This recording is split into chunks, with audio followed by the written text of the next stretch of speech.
Okay, can we please have a seat? We still have a lot of interesting panels as well. Hello there, over there. Can we please have a seat? I know this session was like super interesting. Everyone wants to know, why do we consume content? What is content? What is the future of content?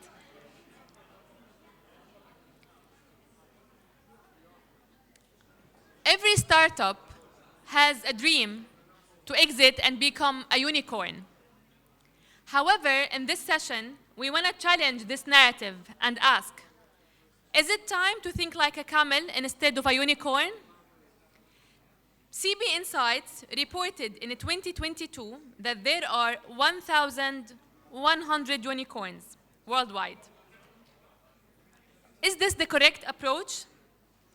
HBR article argued that startups should work as camels to be able to survive in tough economic conditions. Startups that look seriously at cash flow and not burn cash month after month just to grow is being considered very seriously. How are investors looking at this and consequently pushing their startups to act like that? Please welcome with me our honorable speakers, Mohammad Al-Muhtaseb, Mr. Fadi Bishara, and Lana Ghanem, and this session is moderated by Manaa. Please welcome our guests.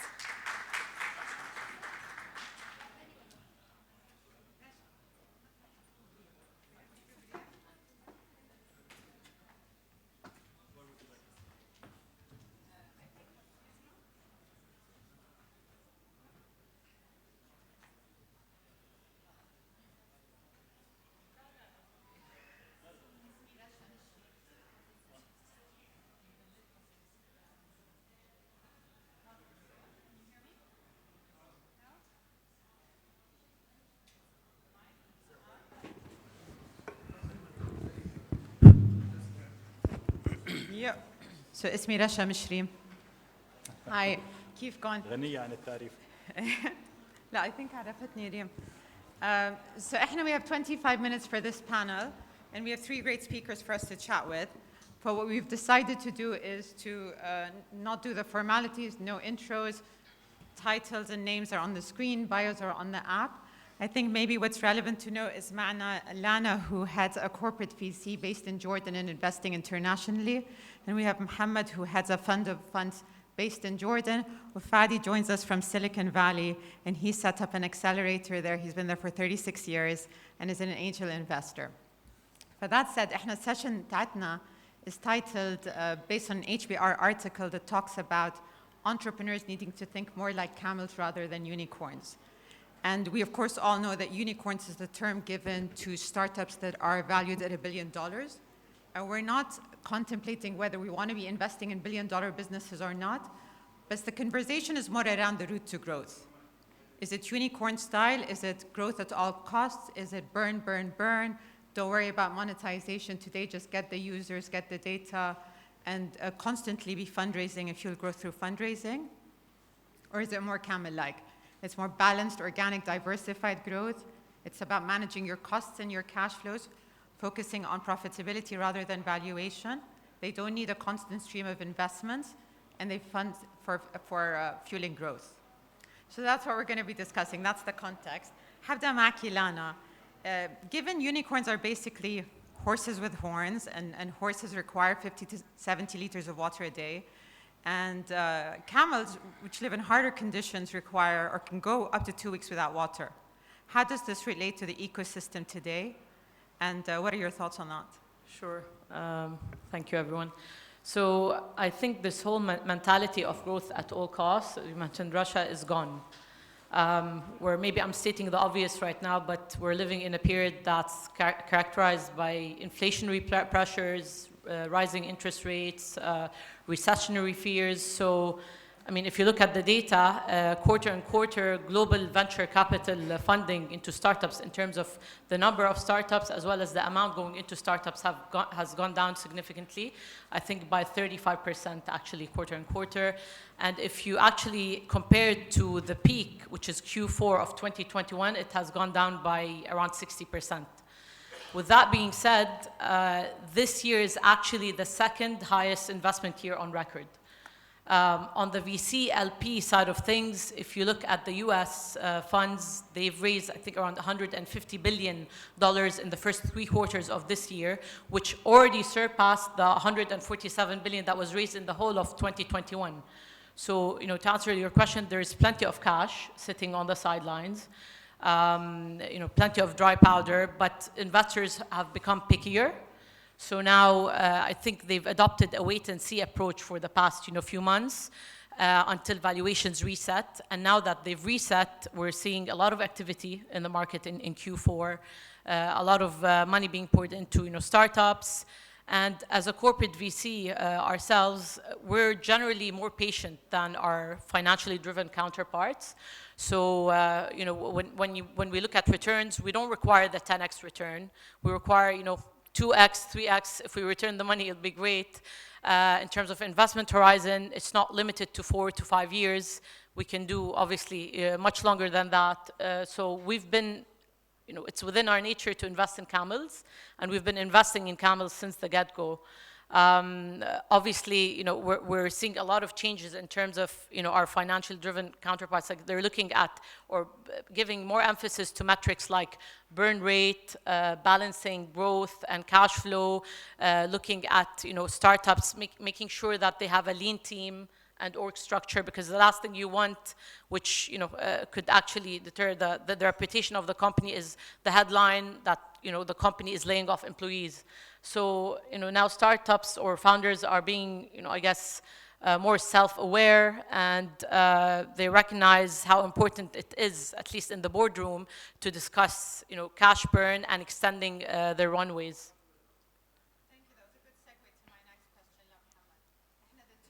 Camels came up in, the term camels was coined in 2017 by Alex Lazarov, and it only really picked up bad post-pandemic and with the current tightness of credit. Preparing for this panel got me thinking, بالمنطقة, weren't our startups always camels? Especially given the economic climate, geopolitically we're more prone to turbulences. Sorry, the bank tier message. We're prone more to turbulences. حتى mindset, our startups tend to be more conservative and risk averse. Weren't we always camels, and where do you stand on this debate of camels versus unicorns? If you are gonna borrow the zoology metaphor and borrow similes, I think one needs to think of evolution. You have to be Darwinian in the way you look at this. Just like the animals evolve according to their environment, climate, and ecosystem, there is a process of natural selection that happens. So the survival will be for the fittest. Similarly, in companies, in our part of the world, with geopolitical challenges, with the traditional scarcity of capital, companies who survive are those who have planned for the long haul, those who burnt cash slowly, so in order for them to survive. So by definition, when you look at the landscape, you are bound to see the camels that survived. So in our part of the world, I would agree that yes, we tend to think like camels, and the proof is that we only have 5 unicorns that came out of the MENA region so far. Mm-hmm. So yes, I think this will also change as capital becomes more available. We're still catching up in MENA in terms of venture capital funding as a percentage even of GDP. We are seeing an acceleration. Last year was the highest year in MENA. We had 2.6 billion in VC funding. This year, we are on a good trajectory to reach 3.3 billion. So as capital becomes more available, I think you will see that the risk appetite of investors and pressure will put pressure on the ecosystem as a whole to start thinking more like unicorns. شكرا. Fadi, لما كنا عم نتحدث, we were talking about, if anything, maybe, given we're already more camel prone, maybe we actually need to bring more elements of the unicorn to our startups. So what can we be doing as ecosystem enablers, and more specifically maybe, what can founders be doing to behave and adopt more unicorn-like DNA? Yeah, well, thanks for having me. It's great to thank you all for being here.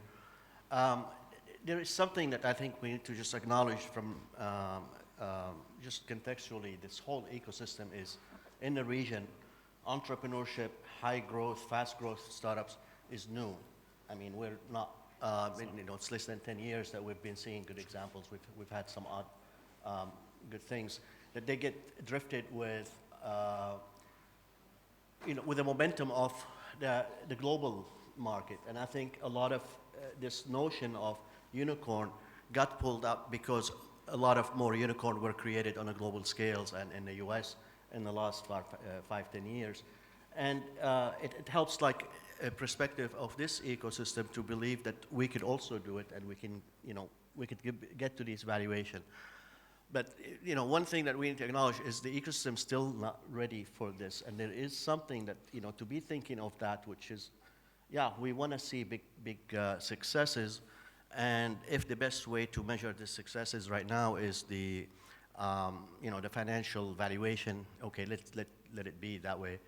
But to get to this kind of size of growth and success, we do have to kind of look at the mindset, as you've mentioned before, of the founders and all of the players in the ecosystems. So we have this conservative place. It's like the thinking big, the thinking of the possibility of really to change the world, that there are these crazy people, that they were the large companies to make the world a better place. We don't have that. We can't say it with confidence. We may just try to pretend to say it. But there is a place that when that comes through from an enabling environment, from an enabling cultural behavior and role modeling and examples, it is possible to see this. So I think that's something that we probably should focus on to create more of that ambitious growth. So it is possible to create this, and we're more capable of doing it. I mean, the people who are doing it abroad, they are from the Middle East in some cases. So it's not necessarily, an issue of limitation that we have. So it's an environment and structural or limitation more than so that's something that needs to be solved for. And to grow into this level is going to require to reach these large markets to really achieve this kind of valuation. I mean, we were getting to the $1 billion valuation when you mentioned in Q4, some of the companies were getting like 70 multiples on their earnings and their valuation. It's huge to be evaluated at, huge multiple, huge optimistic way. That's kind of shrunk significantly. But it's still that some of these companies, they need to be generating tens and maybe hundreds of millions of dollars in revenues to be valued at multi-billion-dollar valuation. So I don't know if I answered your questions, but yeah, I think it's good to kind of instill this, but it needs to kind of develop a little bit more organically, and we see more example and role models for that. I'm just trying to look out in the room. We've got some founders in the room. What's the DNA of a unicorn? What is it? What are some specific things our founders can be doing to try and get to that level of ambition or that kind of growth? It's an obsessive obsessive behavior of really creating the most possible value in the way they build startups.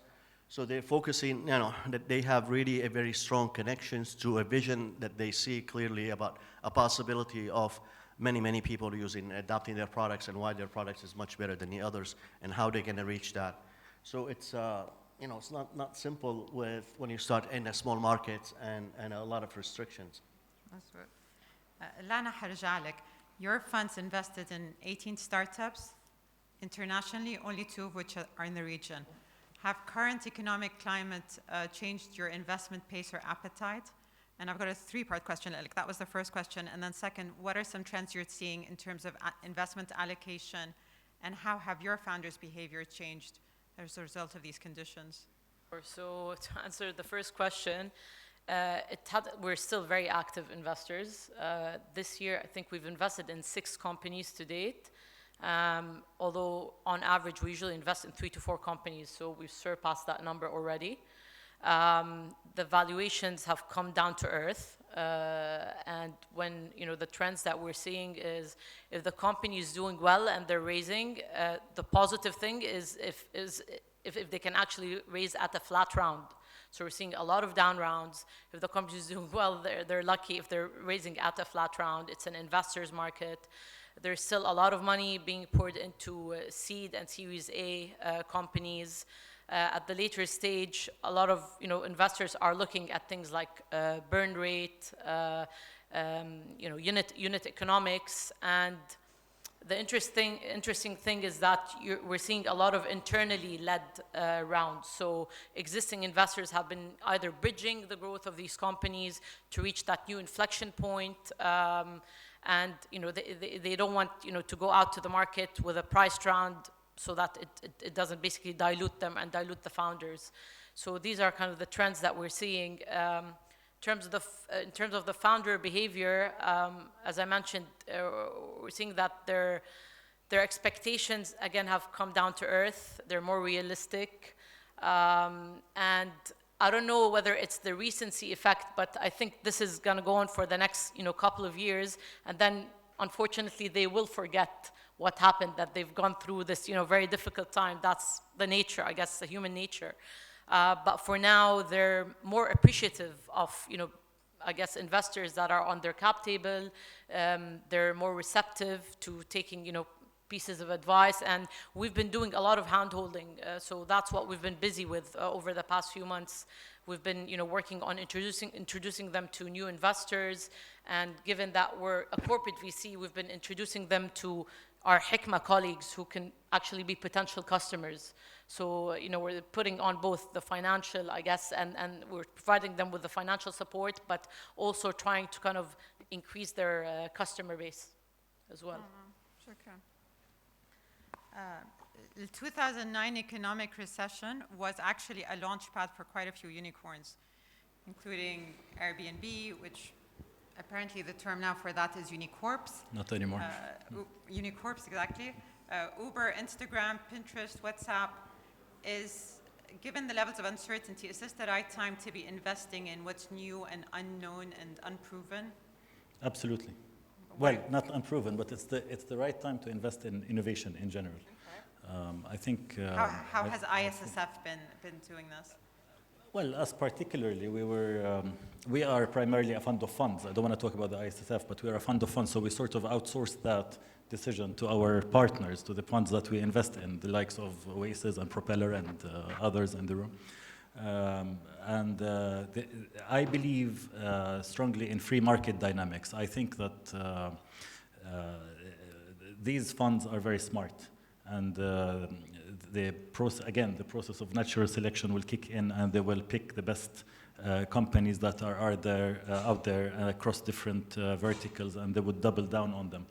And there is, you don't need to reinvent the wheel. There are so many opportunities that exist today. If you look, for example, we launched our first cohort in an artificial intelligence incubator last week. If you look at artificial intelligence, just that, which cuts across a wide spectrum of industries. In 2030, I was reading a very interesting study by PwC. In 2030, the artificial intelligence is expected to add $15 trillion to the global GDP. Most of this will be benefited, the regions that will be benefiting from this would be China primarily, then North America, etc. In China, they will get a boost of 26% to their GDP in 2030 only because of artificial intelligence. So imagine, if you look at the map, the emerging markets, the developing countries, are not on the map. We will not benefit as much as that. So there's, for example, there's a huge opportunity on that. So to answer your question, I would always say that these funds are opportunistic. Especially in our region, there's a lot of work to be done to catch up. And the ISSF in particular, we trust our partners to pick the right sectors, the right companies. So our job is easier, in a way. Lana spoke about corporate VC being more patient capital. Again, in preparing for this conversation and realizing يمكن إحنا we're more of a camel market anyway, it got me thinking, Fadi, that Silicon Valley is sort of the homeland of unicorns, and إحنا, we said يمكن عندنا camels أكتر, but we still structure our funds very much along the lines of the Silicon Valley model. We've still got the same investment and divestment periods and investment horizons. If we are investing in camels, do we need to be rethinking how we structure our funds? Do camels require alternative financial tools compared to unicorns? What are your thoughts on that? That's a really good question and good way to kind of always step out and try to zoom out and see that, thinking like first principle, like is the method that we're using maybe different, and we're assessing and measuring things by someone else's stick. And yeah, I mean, the equity and the private investment format has been copied. I believe it started in the Hollywood industry, and then it became in technology in Silicon Valley. And then it got copied in multiple part of the world in the same way when a global company acquiring the ownership of these companies. So should we be thinking about a different structure? For sure, we have different, I mean, there's a lot of money to be invested in the Middle East right now in MENA. Are we measuring it right with the kind of returns? I mean, it's really interesting to hear from Lana that's 2-3x is good. No VC in Silicon Valley they would walk out of the room if you talk about an exit within 4 or 5x. Everybody want to believe that it's going to be 100 or more x in every investment. So maybe there is an opportunity to think of an alternative models. I mean, the financial industry is changing. The venture business is changing.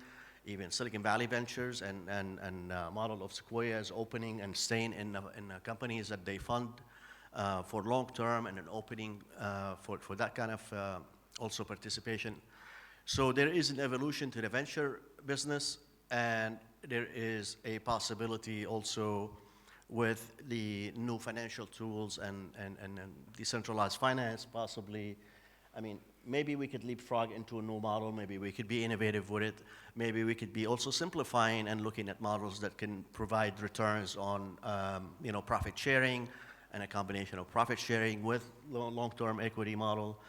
I mean, the thing about the camel and the unicorn, they're not mutually exclusive, and they're not one or the other. It's also there's no reason for a camel not to become a unicorn. It's funny that we're saying these words, and I'm gonna laugh at myself when I'm saying this. But and what we're referring to, slow and steady growth is great. I mean, LinkedIn grew that way, very, very linearly for long term. And not all company needs to do hockey stick. And a lot of the unicorn status has been created also by different kind of private equity funds who came, and these valuation not necessarily true, because they put the investment, and their terms were a lot preferable for them to guarantee that money out. So there are ways where companies could become unicorns, and then they also and they exited, and the founders make zero money.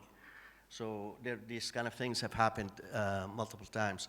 So it's maybe an opportunity for the region to explore. I mean, there are multiple elements. I mean, also think about the Islamic financing could play a role. Like how do we put all these pieces together?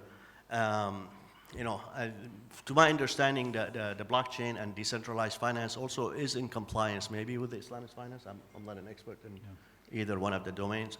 But I think, there is an opportunity to look at this with fresh eyes and see what kind of terms make more sense to bring in more investors. Because there is also a lack of investors at this seed stage, the friends and family and the angel layer.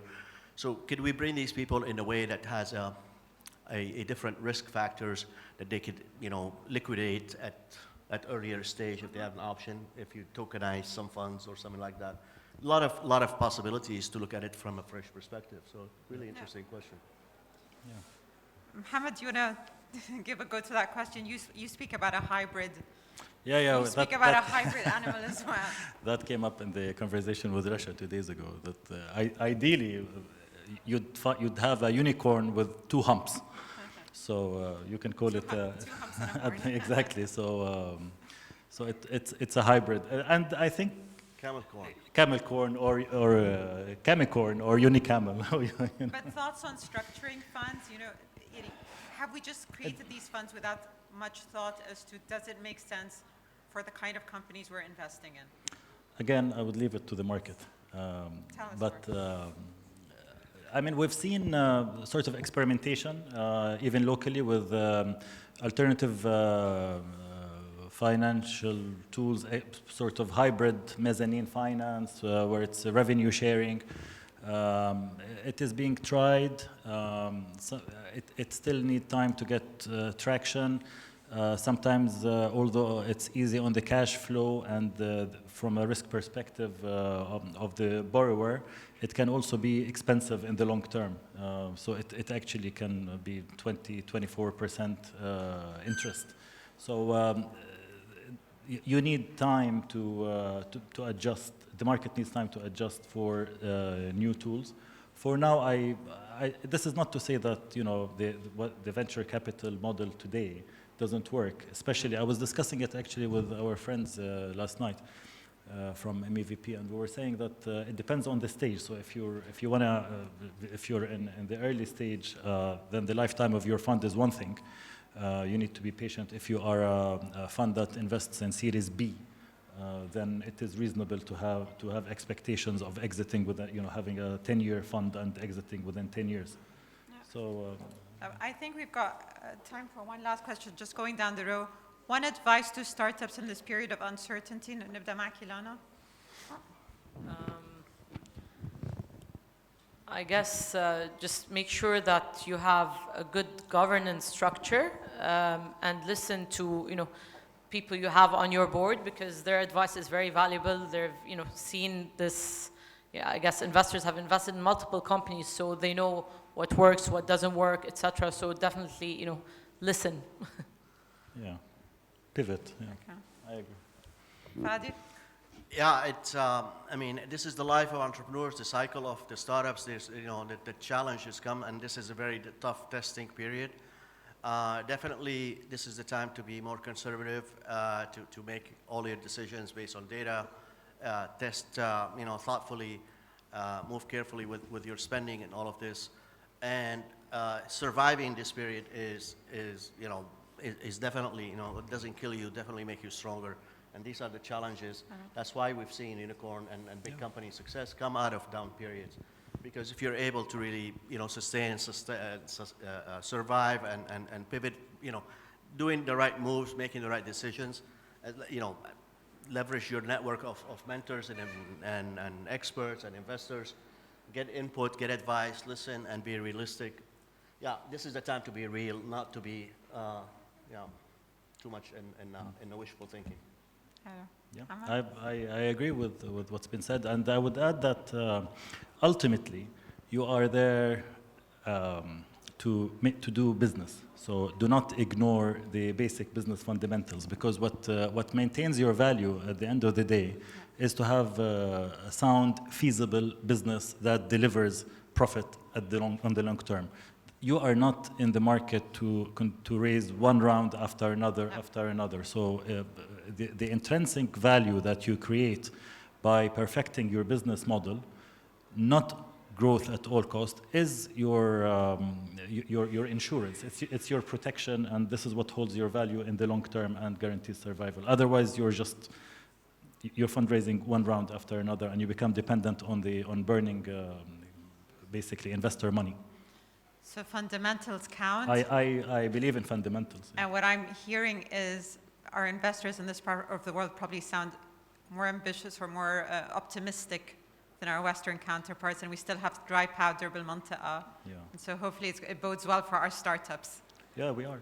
Thank you, Keir, Sure. for your time. I think that's the end of our session. Shukran. Thank you, Rasha. Thank you.